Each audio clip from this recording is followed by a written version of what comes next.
Olá, boa noite. Há 25 anos atrás, o Brasil ganhava uma lei que tornou-se uma referência na regulamentação de defesa da infância e da juventude, o Estatuto da Criança e do Adolescente, o ECA. Pois bem, hoje o Estatuto passa, digamos assim, sobre o crivo da opinião pública.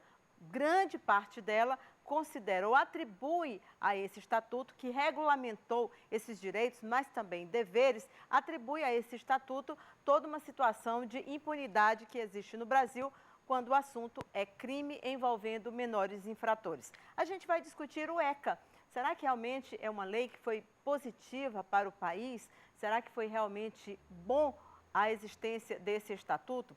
É o tema do nosso assunto hoje em Direito e Cidadania. Estamos recebendo aqui no estúdio, já conosco aqui, o doutor Jurandir Porto. Boa noite, doutor Jurandir. Boa noite, E Cíntia. também estamos aqui contando com as presenças da presidente da Comissão de Direitos da Criança e do Adolescente, da OAB, Luzinete Lima, e do juiz Almir Tágera. Boa noite, obrigada pela presença. Boa noite. A gente tem também aqui, como você já sabe, estudantes de Direito que fazem parte da nossa plateia aqui no Direito e Cidadania. E a gente começa, como sempre, com a palavra do doutor Jurandir. Boa noite, Cíntia. Boa noite, telespectadores. De fato, após 25 anos de vigência do Estatuto da Criança e do Adolescente, a sociedade brasileira não tem algo de concreto, de contundente, que possa enaltecer a criação desse estatuto. É óbvio que as crianças e os adolescentes merecem da lei brasileira e da cultura brasileira todo o apoio, toda a consideração possível. A própria Constituição Federal também apoia a dignidade da pessoa humana e, consequentemente, a dignidade da criança e do adolescente. Esta matéria poderia ser um capítulo do Código Civil Brasileiro, mas não necessitava de constituir, na verdade, um estatuto próprio. Há muito estatuto nesse mundo jurídico disperso e confuso do direito brasileiro, do direito positivo brasileiro. Bem,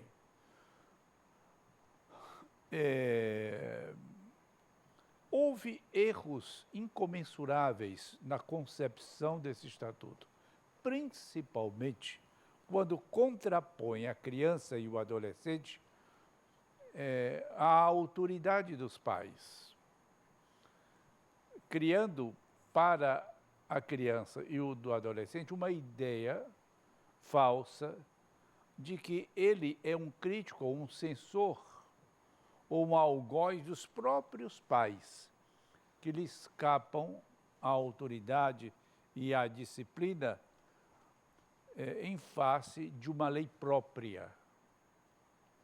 Nenhuma lei muda o país.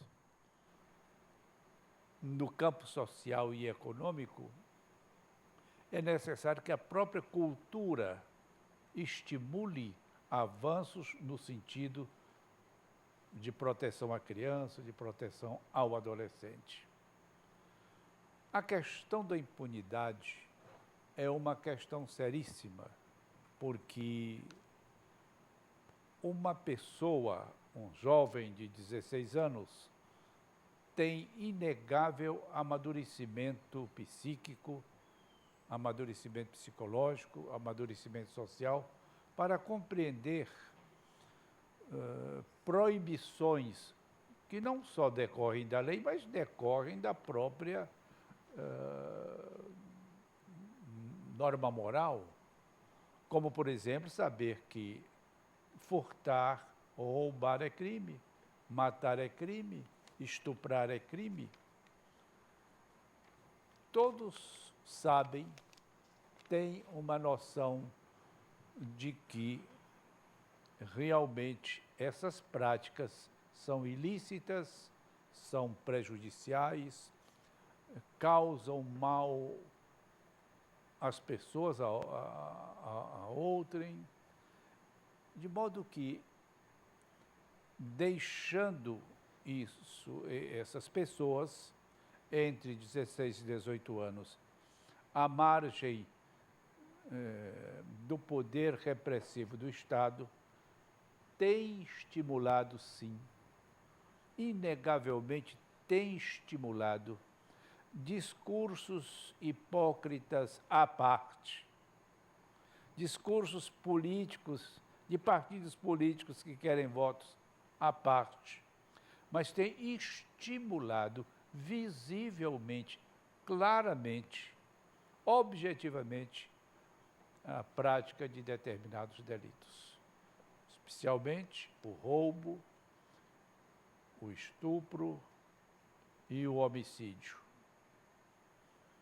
Não tem sido benéfica a atuação, a influência do Estatuto da Criança e do Adolescente para a sociedade brasileira.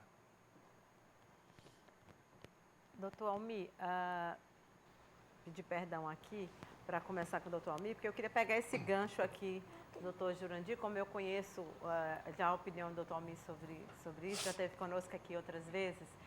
Até que ponto realmente que o fato da existência de um estatuto que protege os direitos de crianças e adolescentes, inclusive, e também, claro, os infratores, até que ponto que pode ser atribuída a esse estatuto essa onda de violência que a gente tem, com números claros que mostram uma participação grande de adolescentes menores, até pelo fato exatamente deles serem menores e estarem longe do alcance da lei, com todas as penas do Código Penal para quem pratica crimes, tráfico, etc. Boa noite a todos. Realmente, um quarto de século da promulgação da Lei 8.069. Eu me lembro bem, Cíntia, doutor Jurandir, colega advogada, do dia da promulgação da lei, 13 de julho de 1990, o presidente Collor de Mello. O Brasil foi uma festa nesse dia. Aquelas crianças todas que foram foi uma festa, o país todo. É uma lei que passou a vigorar 90 dias depois, 13 de outubro de 1990, e nesse intervalo foi a lei que teve mais repercussão, a meu ver, até hoje. Nessa época eu já era juiz, trabalhava no interior do Estado. Foi a lei de maior repercussão no Brasil, para mim, foi a lei do Estatuto da Criança, quando ele foi promulgado no dia 13 de julho de 90, pelo então presidente Fernando Collor de Mello. O país foi uma festa.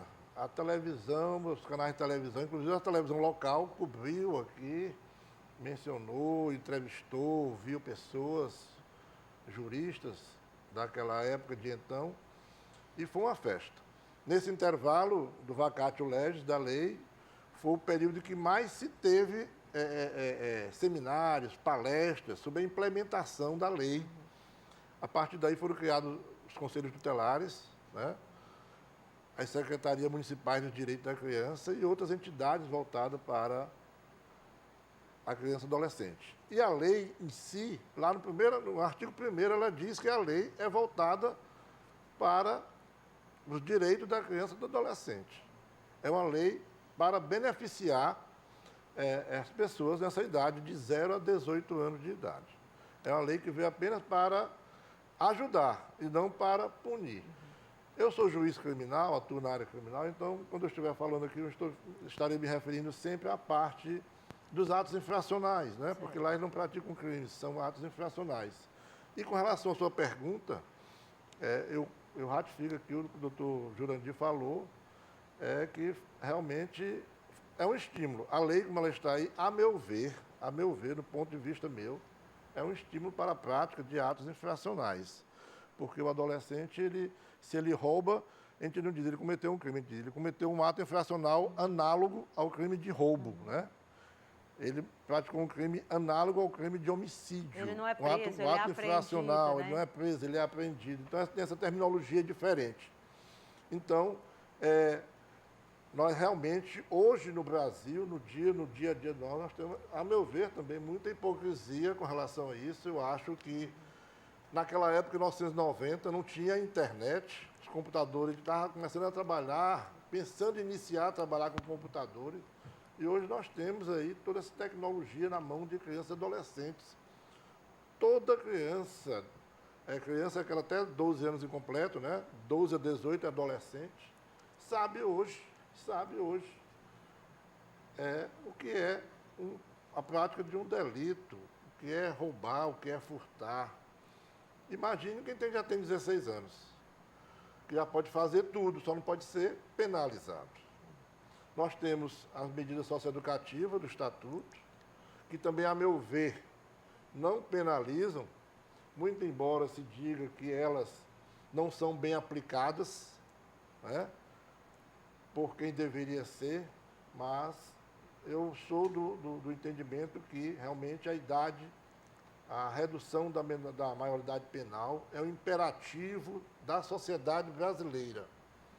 Da maneira como vai ficar, me parece aí, com a prática apenas de crimes violentos e crimes hediondos, até que vai dar uma melhorada, mas não totalmente. Você se refere à aprovação pelo Senado, Pelo Senado, né? ainda não passou pela Câmara. Câmara. José Serra, que aumenta o tempo de internação, né? Para 8 anos, né? De 3 para 8 anos. Concordo também que esses 3 anos aí é um período muito curto para quem pratica crimes violentos, crimes hediondos, né?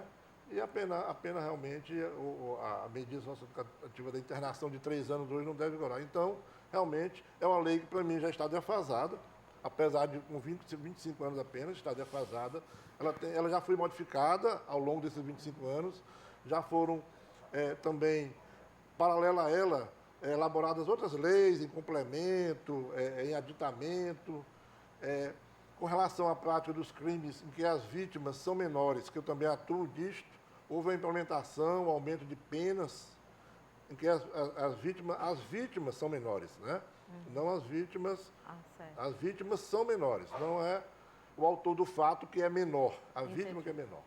Então, é uma lei que está defasada já no tempo, apesar de 25 anos apenas. E eu acredito que nós temos também que melhorar muito nossos legisladores. Nossos legisladores parece que eles têm medo de fazer leis com penas mais rigorosas. Parece que eles têm medo deles mesmos serem penalizados futuramente. De repente. Ele disse, rapaz, eu vou fazer essa lei aqui porque depois essa lei vem contra a minha pessoa e eu vou ser... Então é isso. Por exemplo, no Brasil, um exemplo aqui à parte, nós não temos uma lei anticorrupção. É muito branda, né? É muito branda. A penalidade hoje aí, a legislação do jeito que está aí, não condena ninguém. Então, com relação ao ECA, para finalizar essa minha primeira parte, eu acho que a lei tem que ser, ela do jeito que está aí, ela não deve mais permanecer, ela deve ser modificada. Com relação à prática dos atos infracionais, ao tempo da internação, tem que ser ampliado de 3 para 8 ou 10 anos.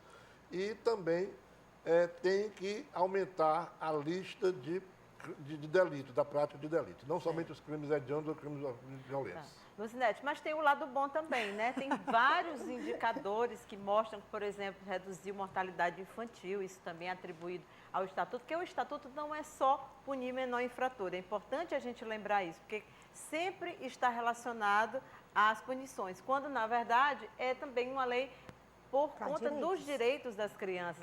Reduziu, por exemplo, a violência física, né, contra crianças. São indicadores aí muito positivos nesse sentido, né? Boa noite. Boa noite. Eu vou discordar um pouco dos meus colegas, colocando o lado bom do Estatuto. O Estatuto foi um avanço na época, quando foi promulgado, em 90, e ainda continua um avanço, porque anteriormente, criança e adolescente só se via o lado repressivo. E é isso que o Estatuto veio trazer, o lado do direito, o lado de que ele também tem direitos e que ele é sujeito de direitos e de deveres. Então, nós temos uma pesquisa recente da Unicef que demonstra que com o Estatuto nós tivemos, caiu o índice de analfabetismo, então houve uma melhoria na educação, houve uma melhoria na questão da mortalidade materno-infantil, que infelizmente a média do milênio é que nós temos o máximo de 30 mortes em cada 100 nascidos vivos. No Brasil, esse percentual ainda é mais de 50%. De mortalidade materno para cada criança que nasce viva. Ainda é um absurdo. Para cada 1000. Exato. Então, assim, ainda é um índice muito alto. Trabalho infantil, nós também tivemos uma redução. A violência sexual, que é a realidade nossa, também houve uma redução. Isso não quer dizer que esteja contento. Mas com o estatuto, com a regulamentação dos direitos de crianças e adolescentes, nós tivemos uma melhoria na condição de vida da criança e do adolescente. No que se refere a dizer, mesmo com 25 anos, a sociedade ela ainda não conhece o estatuto.